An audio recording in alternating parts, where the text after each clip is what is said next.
Good day, everyone. Good day, Coach Jude. My name is Shira Mariano from BT-led HU1A, and I'm a little teacher of Study Hub 7. So today, we are going to discuss the development of adolescence. So first, we have an introduction. Adolescence is a dynamic, complex period marked by significant physical, cognitive, social, emotional, and moral changes. Understanding these intricate factors is crucial for educators, parents, and other professionals who interact with teenagers. This module delves into the key influences shaping adolescents' development, highlighting their impact on educational experiences, and offering practical strategies for supporting young people. So we have also an analysis. Based on the Teen Life Brainstorm activity, what are the most common themes in your life, in your list? Which factors seem to be most influential in the life of a teenager? How do these factors interact with each other? So we have also an abstraction. Adolescence is a transformative period characterized by significant changes across multiple domains. Multiple domains impacting teenagers, teenagers' sense of self-social interaction and overall well-being. Understanding these factors is crucial for supporting young people as they navigate these complex stages in life. So, we have physical development. Rapid physical changes, including growth support by hormonal shift, can impact self-esteem, social interaction, and overall well-being. So, physical development is growth of development of both the brain and the body in infancy and early childhood. Physical development is the growth and development and both brain and body and involves in and body and involves developing control of muscles and physical coordination. So we have 5 stages of physical development. First is the cognitive, social and emotional, speech and language, fine motor skills, and the gross motor skills. So we have a conclusion. We have here the conclusion. In conclusion, physical developments vitally important for our health and well-being. In addition to becoming stronger, physical activity also impact greatly on the social, emotional, and cognitive development of children. Physical activity in early childhood lays the foundations for a more active and healthy life.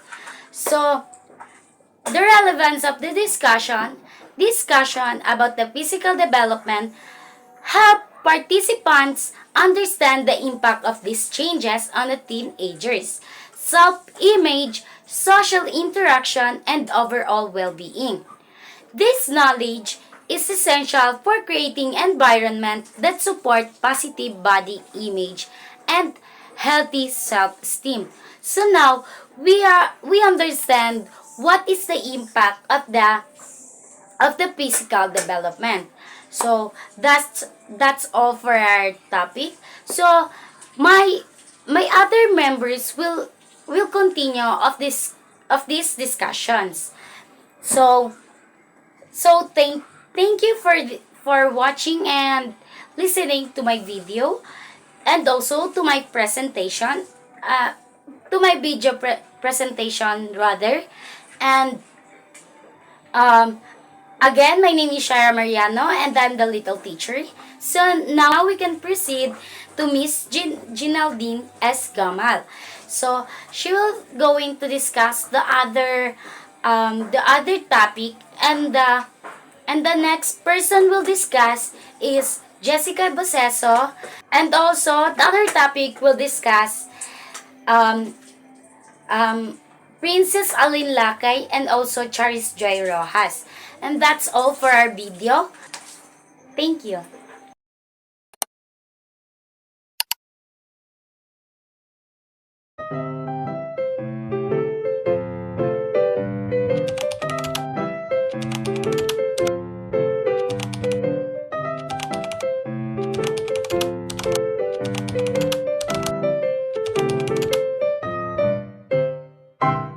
Good day everyone, especially to you, Coach Jude. Before I get started, I would like to introduce myself first.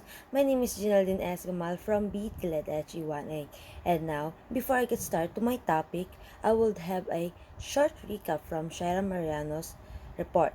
She started on introduction, which is she tackles about the factors on affecting adolescents development, which is the adolescent is a dynamic and complex period marked by significant physical, cognitive, social, emotional, and moral changes. Wherein adolescence is a transitional period between childhood and adulthood when people experience rapid physical, cognitive, and psychosocial growth. She also tackles about the physical development, which is the rapid physical changes, including growth spurts and hormonal shifts that can impact self-esteem, social interaction, and overall well-being. So when we say physical development, it helps participants understand the impact of these changes on a teenager, self-image, social interaction, and overall well-being. This knowledge is essential for creating environment that support positive body image and healthy self-esteem. So now let's move to my topic that is all about cognitive development, social development, and moral development that is connected to abstraction that is related to physical development. So let's start with cognitive development, which is a transition to a more advanced stage of thinking, enabling abstract reasoning and problem solving, and also critical analysis. Where in cognitive development, it is the process of how people's mental abilities like thinking, reasoning, and understanding grow and changes. Just for example, in infants development memory skills such as recognizing their parents, faces, and voices. And in toddlers, can work on puzzles, help with simple chores, and answer simple questions, while adolescents can solve complex math concepts, retrieve information easily, and use more complex thinking to make personal decisions. They may also begin to question authority and society standard. In relevant discussion, cognitive helps the participants understand how to design learning experiences that engage adolescents developing cognitive abilities. They can also explore the challenges and opportunities presented by technology in the classroom and discuss strategies for fostering intrinsic motivation and love of learning. So let's move to social development, which is the peer relationships become increasingly important influencing social skills, identity formation, and Self-Esteem by Brown 1990. So, social development is about improving the well-being of every individual in society so they can reach their full potential. Just for example, social development refers to change in a thought process of people regarding different genders in a positive sense. Family dynamics, cultural influences, and the prevalence of bullying can also significantly impact social development. Relevance of discussion about social development helps participants understand the challenges and opportunities associated with peer relationships during adolescence. They can explore ways to promote healthy peer interactions and prevent bullying. as well as discuss how family dynamics and cultural influences shape a teenager's social development. So next is moral development, where the adolescents grapple ethical dilemmas and develop their own moral compass. They progress through stages of moral reasoning, moving from external rules to internalized principles. In other words, moral development involves the acquisition of attitudes, dispositions, sentiments, and cognitive competencies involved in the process of moral judgment and action. The main idea of moral development is what each people goes through as well they grow and develop. The relevance of discussion about moral development helps participants to understand how encourage adolescents to develop their own moral values and make ethical decisions.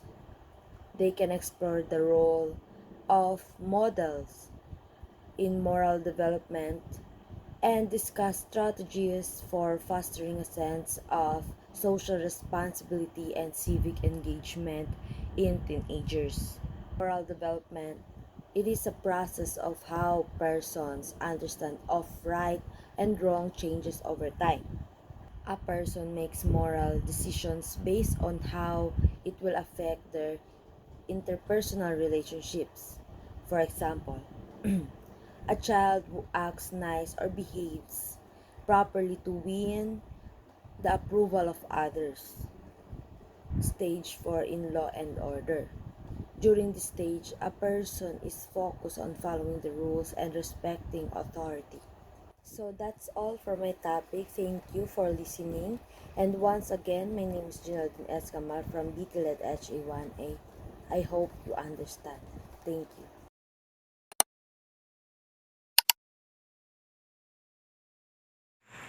Good morning, Coach Jude. Good morning, classmate. So now, before I start, I will introduce first myself.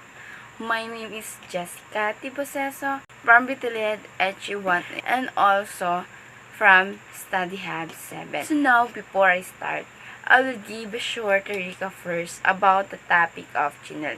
It's all about the cognitive development and the social development. So now, both cognitive and social development are interconnected.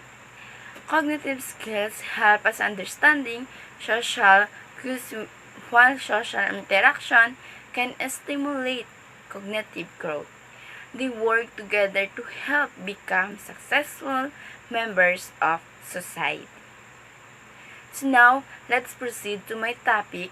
It's all about the moral development.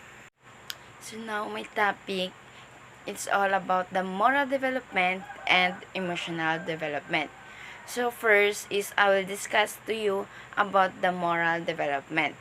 So moral development is adolescents grapple with the ethical dilemmas and develop their own moral compass. They progress through stages of moral reasoning, moving from external rules to internalized principles. According to Holbridger's 1981 Hess 1986, the influence of role models, parents, teachers, and peers plays a significant role in shaping their moral values.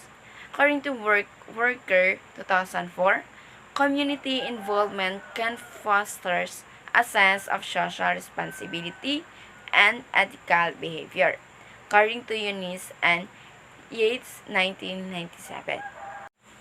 So means the moral development is all about to reverse the process of learning what is the right and wrong. It's how it's how we form our values, beliefs, and principles about what is good and bad. It's an ongoing process that starts in childhood and continues throughout our lives. And also, there are the various theories that try to explain how moral development happens. One of the most influential is Lawrence Colpiger's theories of moral development. So now that's all about the moral development. It's how to the process of the learning of the childhoods and continues throughout our lives. So the next one is the emotional development. So emotional development adolescence is a time of an intense emotional explorations and growth.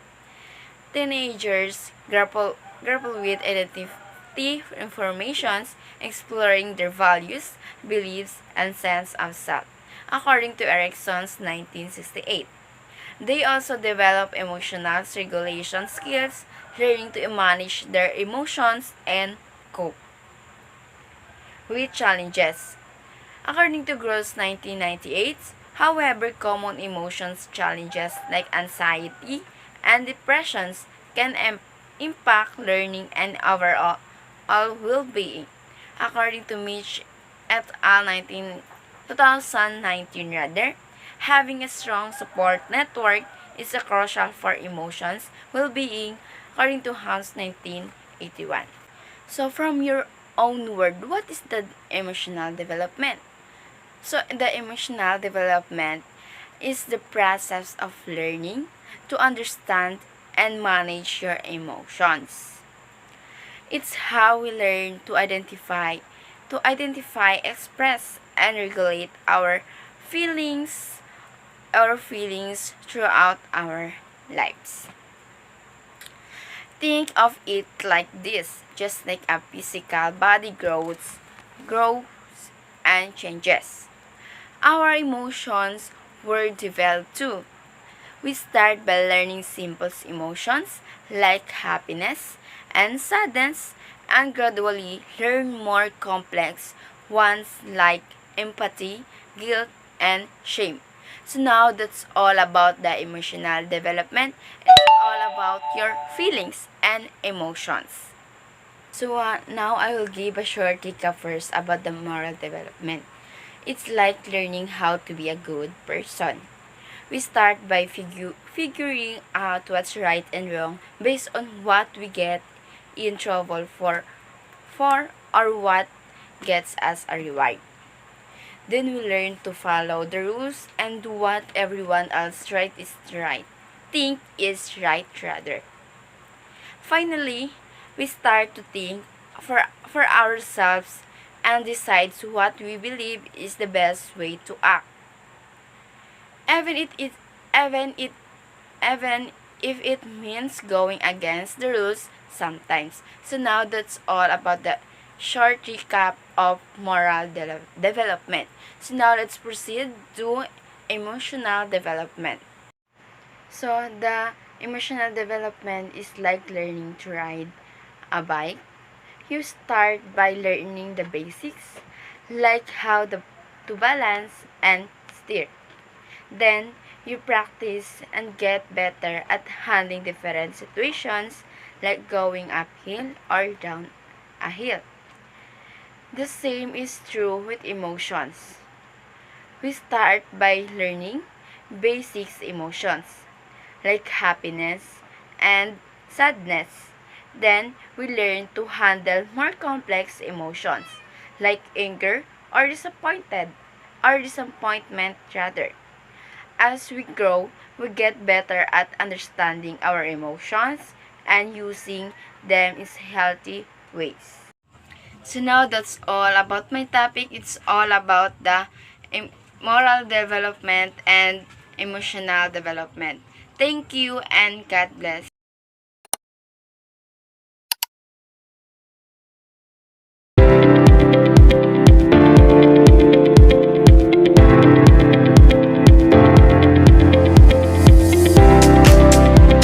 Good day, everyone, especially to you, Coach Judes.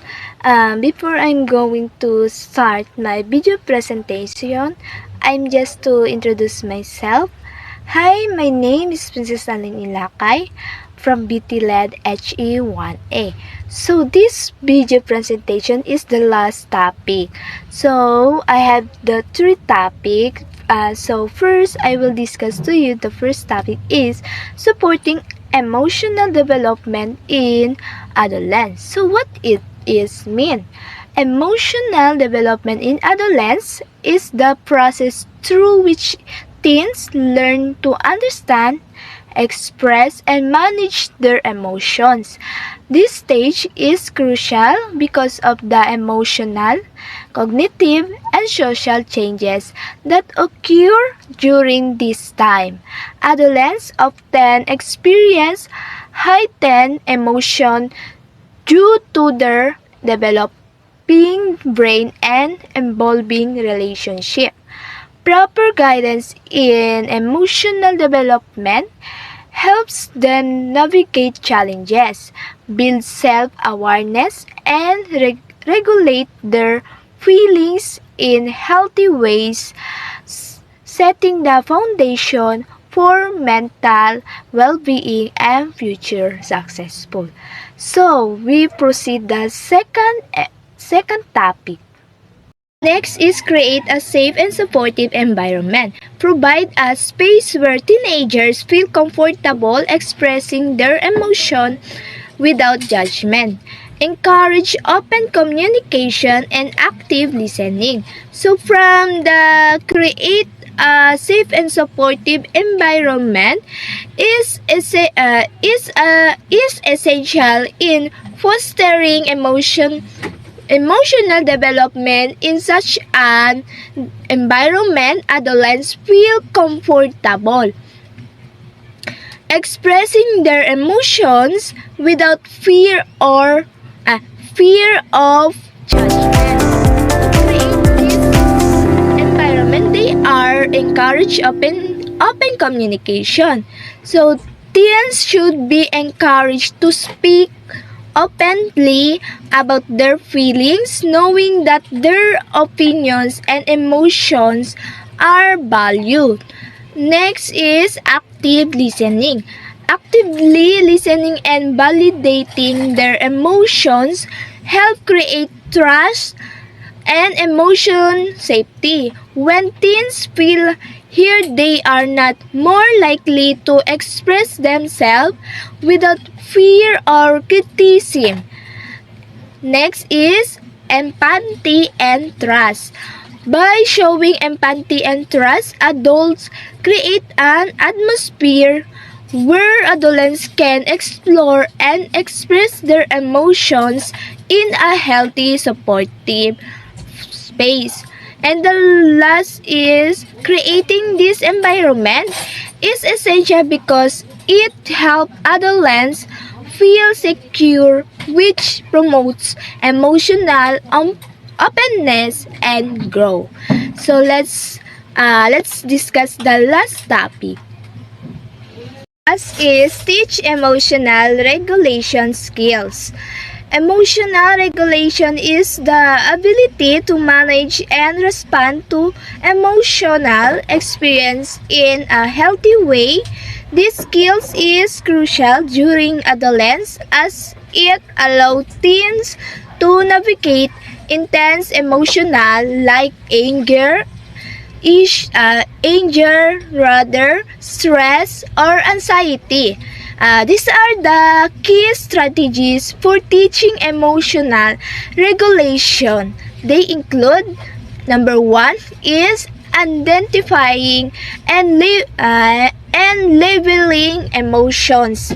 Helping adolescents name and recognize their emotions helps them better understand and deal with them.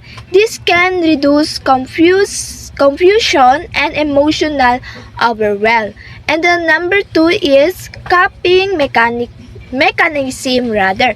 Teach teens strategies like deep breathing, mindfulness exercise, or journaling to cope with stress and anger. These tools help teens manage difficult emotions constructively. And the number three is role playing and group discussion. These activities provide teens with opportunities to practice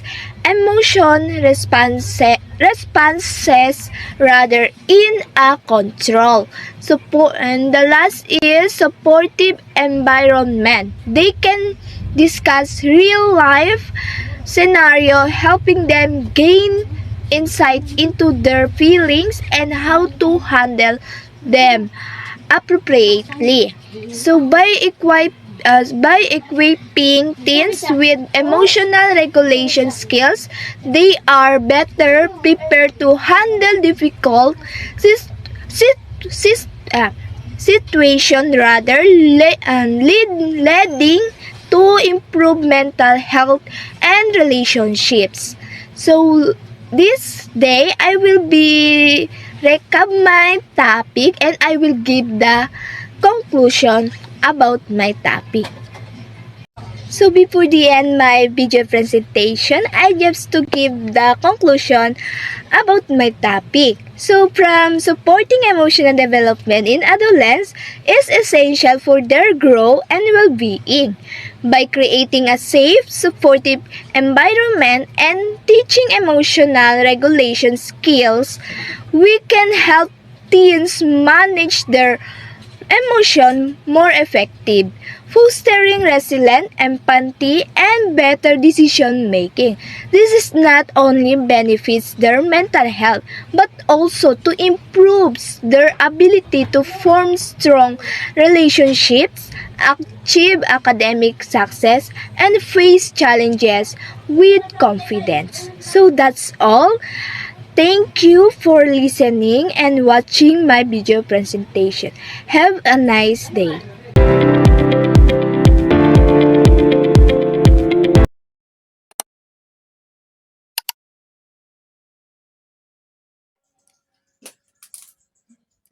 Good day, everyone, especially to you, Coach Judith Martinez. Now I will discuss first the promote self-awareness and self-esteem. Second is foster healthy relationships. And the last is address mental health concerns. Promoting self-awareness and self-esteem and involves helping individuals understand themselves better and fostering a positive self-image. These two aspects are essential for personal growth, emotional well-being, and building confidence. What is self-awareness? Self-awareness is the ability to recognize and understand your own emotions, thoughts, behaviors, and influence how they influence your actions and interactions with others. How to promote self-awareness? Reflective practices. Encourage journaling, mindfulness, or meditation to help individuals to tune into their inner thoughts and feelings. Use self assessment tools like personality test, strengths as assessments, or the Johar window to help people identify their traits and behaviors. Feedback and observation. Provide constructive feedback to help individuals recognize patterns in their behavior or decision making. Encourage self monitoring by observing reactions to situations and reflecting on their causes. Understanding triggers and emotions teach individuals to identify emotional trigger and how to manage them. Use techniques like emotional labeling to build awareness of complex feelings. Focus on values and goals. Help individuals define their core values and align their actions with their beliefs and long term aspirations. Number two, what is self esteem? Self esteem refers to a person's overall sense of self worth and confidence in their abilities. High self-esteem enables individuals to value themselves and navigate challenges with resilience. How to promote self-esteem. Celebrate strengths. Encourage individuals to focus on their accomplishments and abilities rather than their weaknesses. Reinforce their positive traits and contributions in personal or professional settings. Encourage positive self talk. Teach individuals to replace negative self talk with affirming constructive statements. Use techniques from cognitive behavioral therapy to challenge self doubt or irrational beliefs. Set achievable goals. Guide individuals in setting small, realistic goals that lead to a sense of accomplishment and boost confidence. Recognize and celebrate progress, no matter how small. Develop skills and competence. Encourage learning new skills or mastering existing ones to build a sense of competence and independence. Foster a growth mindset. Promote the idea that mistakes are opportunities to learn, not failures, helping individuals view challenges as stepping stones to success. Surround with positivity. Encourage building a supportive social circle that uplifts and inspires confidence. While self awareness and self esteem matter, self awareness help individuals understand their strengths and areas for improvement, leading to better decision making, emotional regulation, and interpersonal skills. Self esteem provides the confidence needed to face challenges from healthy relationships and maintain resilience in adversity.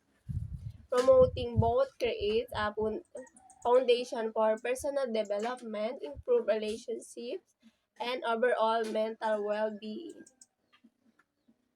Fostering healthy relationships involves building and maintaining connections with others that are based on trust, respect, communication, and mutual support. Healthy relationships, whether with friends, family, romantic partners, or colleagues, are essential for emotional well being and personal growth.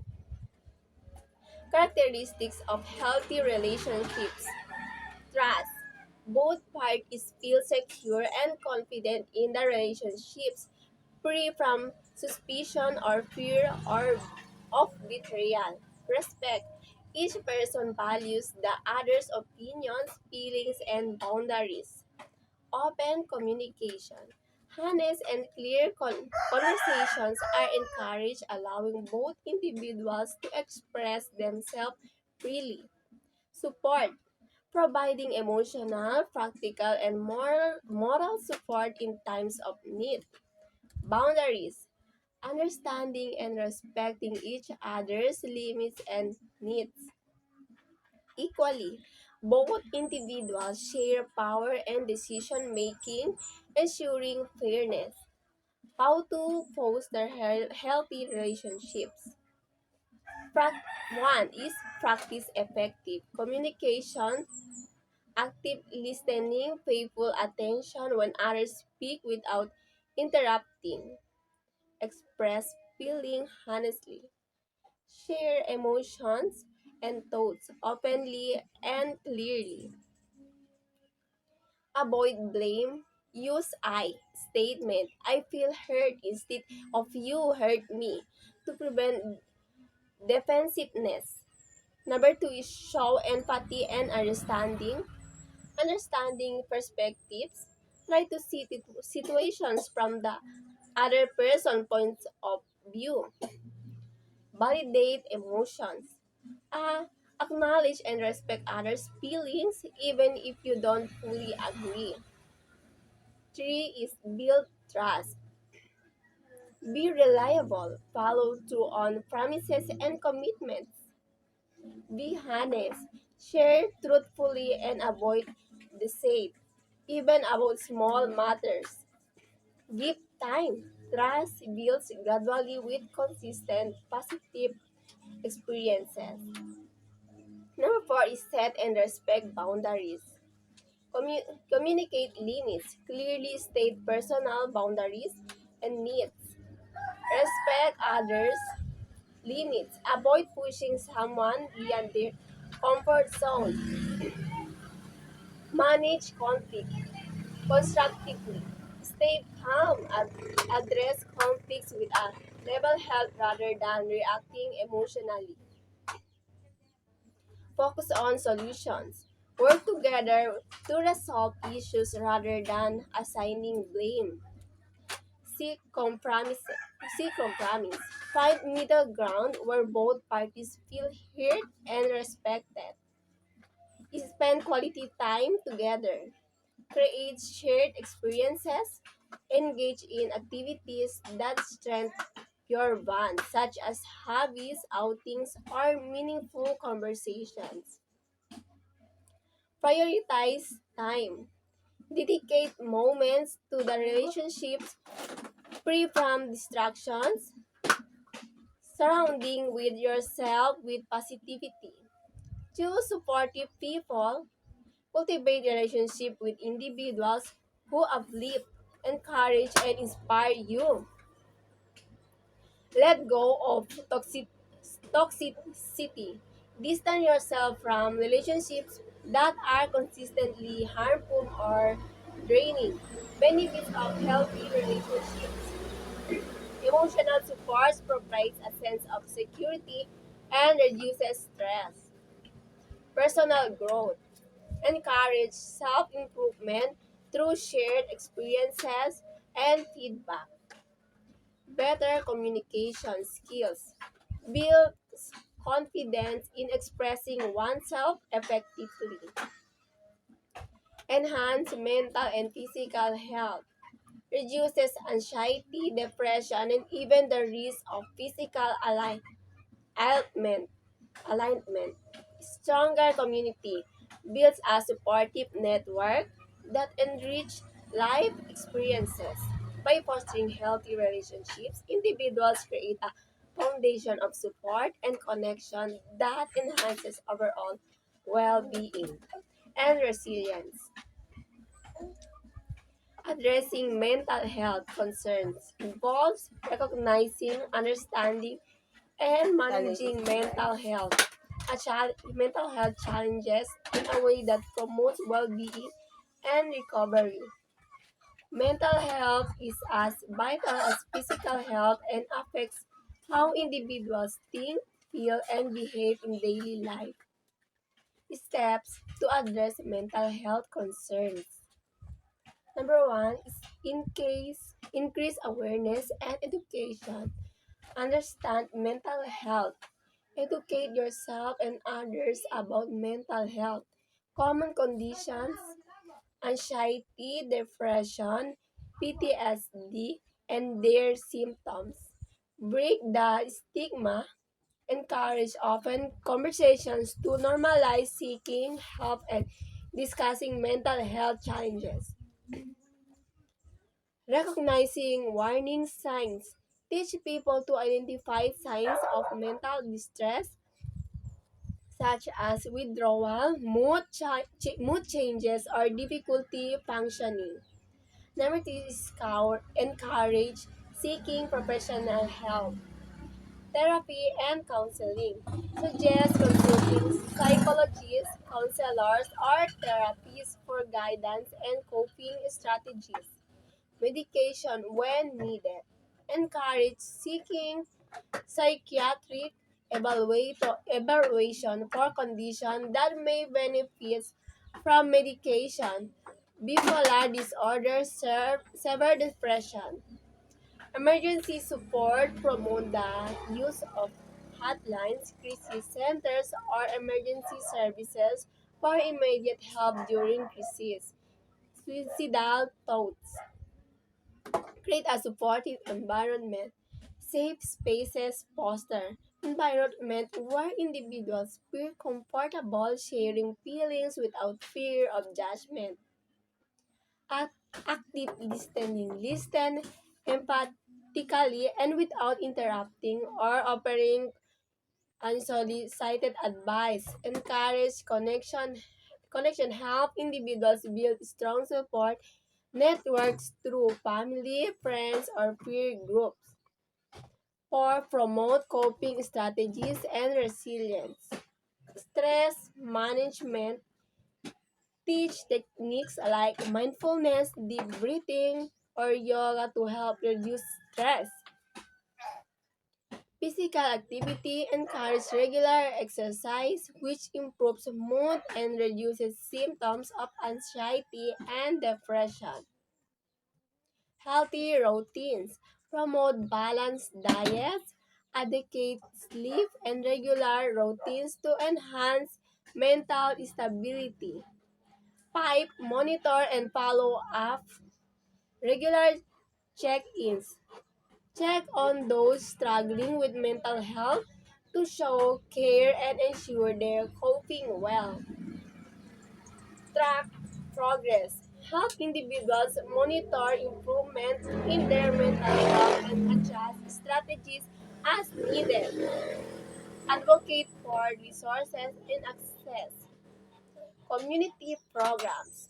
Support the creation or promotion of mental health programs, workshops, and seminars. Affordable care. Advocate for affordable mental health services, especially for unserved communities. Workplace wellness. Promote mental health initiatives in schools, workplace, and community organizations. Common barriers to addressing mental health. Stigma. Fear of judgment often prevents individuals from seeking help. Lack of resources, limited access to affordable or nearby mental health services. Cultural norms, beliefs that mental health issues are a sign of weakness or taboo. Ignorance, lack of awareness about mental health conditions and treatment options. Benefits of addressing mental health concerns: improve quality of life, reduces emotional distress, and enhances daily functioning. Better relationships, encourage healthier interactions with family, friends, and colleagues. Increase productivity, improves focus, motivation, and workplace or academic performance. Reduce risk, helps prevent severe consequences like substance abuse, self-harm, or suicide.